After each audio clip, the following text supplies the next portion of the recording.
Kuidas sulle tundub, kas Euroopa on rahulik ja turvaline paik? Eurooplased on sellised rahuarmastavad pehmod, on ju.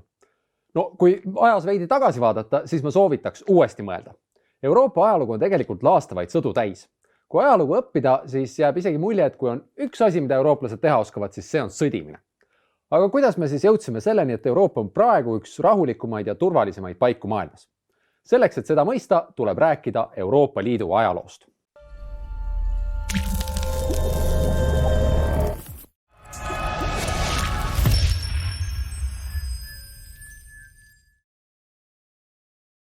Kaks suurt Euroopa riiki, Prantsusmaa ja Saksamaa, olid vanasti vihased rivaalid ja pidasid omavahel palju sõdu. 20. sajandi esimeses pooles puhkes sellest vastasseisust esmalt Esimene maailmasõda, mis oli nii jube ja laastav, et arvati, et see on sõda, mis lõpetab kõik sõjad. Ja siis 20 aastat hiljem toimus Teine maailmasõda, mis oli veel jubedam ja laastavam. 10 miljonid hukkunud sõdurid ja tsiviilisikud, holokaust, hävitatud linnad ja tööstus, inimesed kannatasid nälja käes.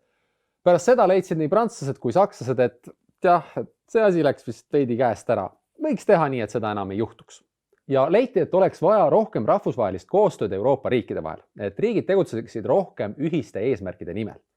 Mõned rääkisid isegi, et nii nagu on olemas Ameerika Ühendriigid, siis oleks vaja Euroopa Ühendriike. Igatahes olid paljud nõus, et Euroopa riigid võiksid vanad vastasseisud selja taha jätta ja asuda omavahel koostööd tegema. Ja lõpuks viis see Euroopa Liidu tekkimiseni. Muidugi see ei käinud nii, et Euroopa Liit võiks olemas olla ja ongi olemas 450 miljoni elaniku ja 27 liikmesriigiga maailma ajaloos enne nägematu organisatsioon.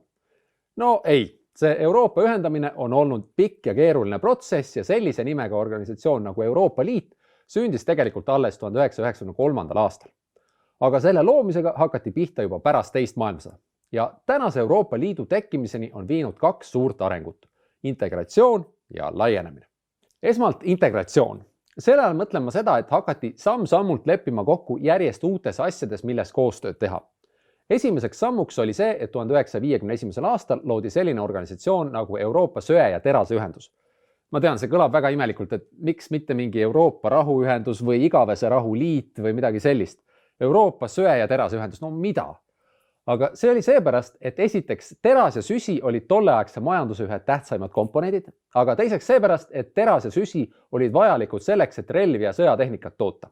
Ja mõte oli selles, et kui varem kontrollis Prantsusmaa oma söe- ja terasetööstust ja Saksamaa enda oma ja nad tahtsid alatasa teineteise tööstuspiirkondi endale vallutada, siis nüüd loodi riikide ülene ühendus ja hakati neid tööstusi ühiselt kontrollima. Ja ka kauplemine söe ja terasega muudeti ühenduse sees vabaks, nii et ei pidanud tollitariife maksma. Ja selle mõte oli selles, et kui tankide tootmiseks vajalikud materjalid olid ühise kontrolli all, siis see muutis riikidel üksteisega sõja alustamisega väga keeruliseks. Aga terase süsi olid ainult algus. Koostööle tuli järjest kihte juurde. 1957. aastal loodi Euroopa majandusühendus ehk ühisturg. See tähendas, et igasuguste kaupade liikumine liikmesriikide vahel oli vaba. Kui prantslane tahtis oma sinihallitusjuustu või veini Saksamaale müüa või kui hollandlane tahtis Itaaliasse tulpe müüa, siis nad ei pidanud enam maksma tollimaksu. Lisaks alustati koostööd, et arendada tuumaelektrijaamu, et teha Euroopa põllumajandust kaasaegsemaks ning et toetada regionaalarengut. See tähendab, et aidata vähem arenenud piirkondi jõukamatele piirkondadele järgi. Kusjuures kõige tähtsamaks ongi Euroopa ühendamisel olnud just majanduslik koostöö, sest läbi selle kasvab Euroopa inimeste heaolu. Et meie Euroopa inimeste elu läheb sellest paremaks. Aja jooksul on arenenud ka see, kuidas Euroopa Liidus otsuseid vastu võetakse. Kui esialgu juhiti ühendust nii, et iga riik määras ühendusse oma esindajad, siis näiteks 1979. aastast valivad Euroopa inimesed otse oma esindajad üle-euroopalisse parlamenti. Niisiis sellest alates toimuvad riikides kahed parlamendivalimised, riigi enda parlamendivalimised ja Euroopa parlamendi valimised. Ja neid koostöövorme tuli veel juurde. 1985. aastal pandi näiteks alus Schengeni viisaruumile, millega kaotati riikide vahel piirikontrollid, et inimesed saaksid täiesti vabalt ühest liikmesriigist teise reisida. Tänapäeval me vajame viisat ja peame läbima piirikontrolli selleks, et reisida näiteks Venemaale või mõnda kaugesse riiki, aga vanasti oli selline piirikontroll ka Euroopa Liidu riikide vahel. Õnneks enam ei ole ja seetõttu on Tallinnast näiteks Helsingisse sama lihtne minna kui Tallinnast Tartusse ja Võrust on sama lihtne minna Riiga kui Tallinnasse. Ja veel, 2002. aastast võeti paljudes Euroopa Liidu riikides kasutusele ühine raha euro. Enne seda oli kõikides liikmesriikides kasutusel mingisugune oma raha ja ühest riigist teise minnes pidi raha vahetama ja kaupu teisest riigist ostes pidi kursi järgi hindu ümber arvutama. Aga euro on teinud nii riikide vahel liikumise kui ka kauplemise palju lihtsamaks. Ehk siis, nagu me nägime, on aja jooksul Euroopa riikide koostöö muutunud järjest sügavamaks. Sellele on tulnud kihte juurde. Kõik need muutused on toimunud erinevate lepingutega, mida ei ole mõtet üksipulgi käsitleda. Oluline on see, et kõik need sammud või muutused on riigid omavahel kokku leppinud ja heaks kiitnud. Riigid on ise neid muutusi tahtnud ja mõnda muutust, mida on välja pakutud, ei olegi toetatud. Näiteks 1952. aastal ei leidnud toetust ühtse Euroopa sõjaväe loomine ja see plaan jäigi teostamata. Või näiteks on riike, mis ei ole tahtnud eurot kasutusele võtta ja seepärast kasutab näiteks Rootsi praegu oma raha edasi. Ühtlasi on see ka põhjus, miks Euroopa Liit näib mõnikord nii väga keeruline. On igasuguseid erinevaid otsustuskogusid, üks otsustab ühte, teine teist, mõnikord peavad koos otsustama. See on sellepärast, et Euroopa Liitu ei ole ehitatud korraga valmis ühe selge plaani järgi, vaid tasapisi ja niimoodi, et kõik oleksid nõus. Aga lisaks sellele sügavusele on Euroopa Liit kasvanud ka nii-öelda laiusesse. Ta on laienenud. Sest mis on Euroopa? Euroopa on ju maailma jagu, sinna kuulub umbes 50 riiki. Aga näiteks see söe- ja terase ühendus, millest Euroopa Liit alguse sai, selle liikmeteks olid Prantsusmaa, Itaalia, Saksamaa, Holland, Belgia ja Luksemburg, ehk ainult 6 Lääne-Euroopa riiki. Mis te arvate, miks ainult Lääne-Euroopa? Sest oli ju külm sõda ja Ida-Euroopa kuulus sel ajal Nõukogude Liidu mõjusfääri ja Nõukogude Liit lihtsalt ei lubanud Ida-Euroopal Läänega koostööd teha. Aga algusest peale oli Euroopa ühendamisel mõte olnud selles, et teised riigid on oodatud sellega liituma ja ajapikku hakkaski Euroopa Liit niimoodi laienema. Esmalt liitusid Ühendkuningriik, Iirimaa ja Taani, siis Kreeka, seejärel Hispaania ja Portugal ja siis Austria, Rootsi ja Soome. Ja lõpuks külm sõda ju lõppes, Nõukogude Liit ja raudne eesriie varisesid kokku ja ka Ida-Euroopa riigid said pöörata oma pilgud läände. Ja aastal 2004 toimus seni suurim Euroopa Liidu laienemine, kui liitusid Küpros ja Malta ning hulk Ida-Euroopa riike, Sloveenia, Ungari, Tšehhi, Slovakkia, Poola, Leedu, Läti ja muidugi Eesti. Ja hiljem on veel liitunud Rumeenia ja Bulgaaria ning Horvaatia. Ka praegu ei kuulu sugugi mitte kõik Euroopa maailmajao riigid Euroopa Liitu, aga paljud kuuluvad ja mitmed riigid on liikmekandidaadid ehk loodavad kunagi Euroopa Liiduga liituda. Selleks, et Euroopa Liidu liikmeks saada, peab riik esiteks ise soovi avaldama ja siis algab liitumisprotsess, mis võib võtta päris kaua aega.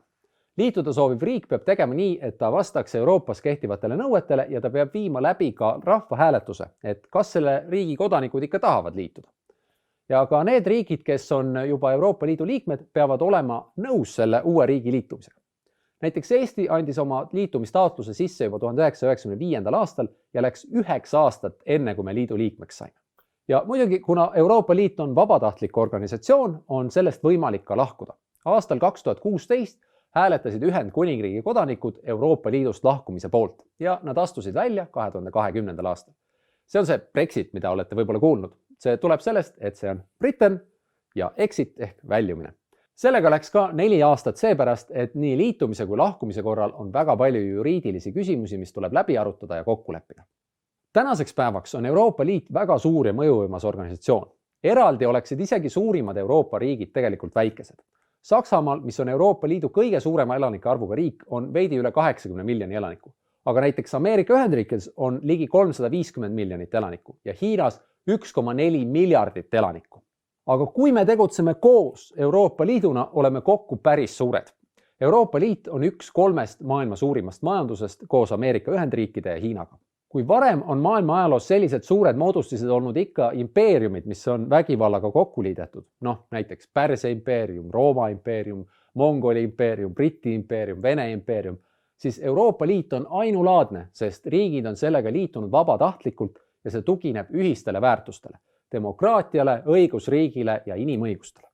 Selles mõttes on Euroopa Liit kindlasti edukas olnud, sest pärast teist maailmasõda on suudetud rahu hoida. Ja nii pikka rahuaega polegi Euroopas varem olnud. Aga mis Euroopa Liidust edasi saab? Kuhu me edasi liigume? Kas Euroopa Liit jääb üldse püsima? Kas sellest saavad lõpuks Euroopa Ühendriigid või jääb kõik nii, nagu praegu on? Mina ei tea, ega keegi ju ei tea. Aga mis teie arvate? Andke siin all kommentaarides teada. Nii, ja kuidas siis seda kõike veel lühidalt kokku võtta? Esiteks, Euroopa Liitu hakati looma selleks, et maailmasõdade õudused enam ei korduks.